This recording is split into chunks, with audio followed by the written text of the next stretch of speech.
Buenas noches, queridos estudiantes de física. Hoy vamos a tocar el tema de la cinemática, pero a través del análisis vectorial y diferencial. ¿Correcto? Vamos a analizarlo en el espacio en 3D. Tenemos el X, Y, Z en el espacio, una curva en el espacio, tomando esa curva en el espacio un punto T sub 0 a un punto T. En el punto T sub 0 tiene un vector posición R. En el punto T tiene una vector posición R sub prima. La suma vectorial de R más, a esto lo vamos a llamar delta R, va a ser igual a R prima.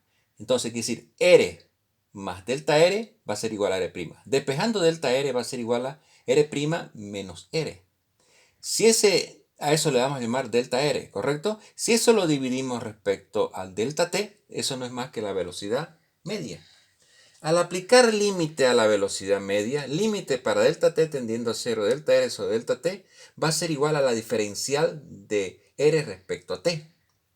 O lo que es lo mismo, la diferencial del arco de la curva respecto a t. Porque lógicamente al ser un diferencial se aproxima a un infinitésimo de tal manera que delta r respecto a delta t se confunde con delta s respecto a t. Y precisamente eso significa la velocidad tangencial a la curva. Entonces, delta s diferencial s respecto a t es la velocidad tangencial. ¿Correcto? Por otro lado, tenemos nosotros acá y ya hemos definido el concepto de velocidad. Ahora vamos a definir el concepto de aceleración tangencial. La aceleración tangencial no es más que la variación de la velocidad. ¿Cómo varía la velocidad respecto del tiempo? Lo mismo, hacemos el análisis vectorial, que tenemos la velocidad v en un punto cualquiera de la curva, a un punto t cualquiera de la curva tenemos b', pues delta v va a ser b' menos b. Ahora, delta v sobre delta t se llama aceleración media. Al aplicar el límite a la aceleración media para delta t tendiendo a 0, se transforma en d de v respecto de t. Se transforma en la velocidad, en la aceleración tangencial. Entonces, la aceleración tangencial va a ser d de v respecto de d de t. O lo que es lo mismo, d respecto de t, de d de x respecto de t. Es la diferencial de la velocidad. Queda que va a ser la derivada segunda o la diferencial segunda del desplazamiento respecto al tiempo dos veces, que es la otra forma de representar la aceleración. ¿Correcto? Ahora, en el plano en R3, el vector posición R va a ser XY, XYJ más XZK. Demostramos allá que al derivar R respecto a T, o al diferenciar, nos da ds respecto de T.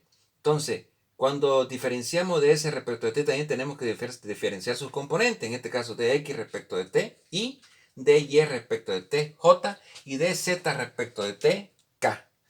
Dx respecto de t significa la velocidad, la componente de la velocidad en el eje x. Esto significa la velocidad de la velocidad y su componente en el eje y.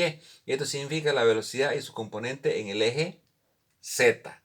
¿Correcto? Entonces tenemos nosotros que el vector va a ser el que mostramos aquí. Si queremos encontrar el módulo de ese vector, no es más que modular las velocidades, los módulos de las velocidades, dx respecto de t cuadrado más dy respecto de t cuadrado, dz más t cuadrado, en términos lógicamente numéricos. Si queremos encontrar el ángulo, los ángulos directores, ¿qué quiere decir? Que direccionan al vector, aplicamos las funciones coseno. Coseno de bx sobre el módulo de b es el ángulo que forma el vector bx respecto al eje x.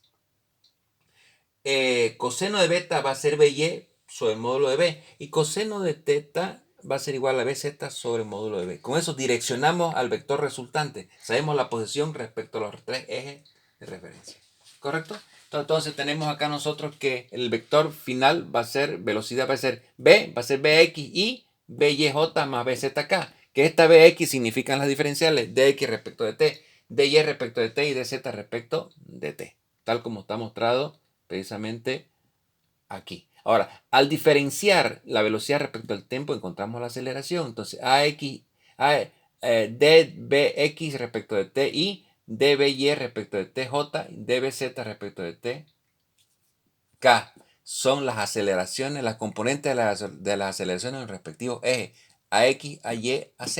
El módulo del vector de aceleración tangencial va a ser ax cuadrado más ay cuadrado más z cuadrado. Los cosenos directores, lo mismo. Coseno de alfa, lo mismo que hicimos con la velocidad. Acá también se representan los cosenos, la posición del vector respecto a los ejes de referencia. Coseno de alfa, ax sobre el módulo de a. Coseno de beta, ay sobre el módulo de a. Y coseno de teta, az sobre el módulo de a, que se llaman los cosenos directores, en este caso del vector aceleración. Y el módulo del vector de aceleración viene dado por la raíz cuadrada de ax cuadrado más by cuadrado más az cuadrado. Aquí un pequeño ejemplo de aplicación. Tenemos el vector posición r, raíz de t y más raíz de t cuadrado más 1j más t a la 4k. Entonces, dr respecto de t, diferencio raíz de t. La diferencial de raíz de t es 1 sobre 2 raíz de t y la diferencial de raíz de t cuadrado más 1 va a ser 2t sobre 2t cubo t cuadrado más 1j más la diferencial de 4t al cuadrado va a ser 4t cubo. Simplificándolo para que se vea con mayor claridad hasta aquí. Este sería entonces el vector velocidad tangencial, que va a ser igual a 1 sobre 2 raíz de t y más 2t. Se puede simplificar los 2 con 2 se cancelan. Entonces va a ser t sobre raíz cuadrada de t cuadrado más 1, j más 4t cubo. Entonces fíjense ustedes que hemos resuelto un ejercicio de cinemática espacial utilizando el cálculo vectorial y al mismo tiempo, lógicamente, el cálculo diferencial. Muchísimas gracias, queridos estudiantes de física de la Universidad Autónoma Gabriel René Moreno.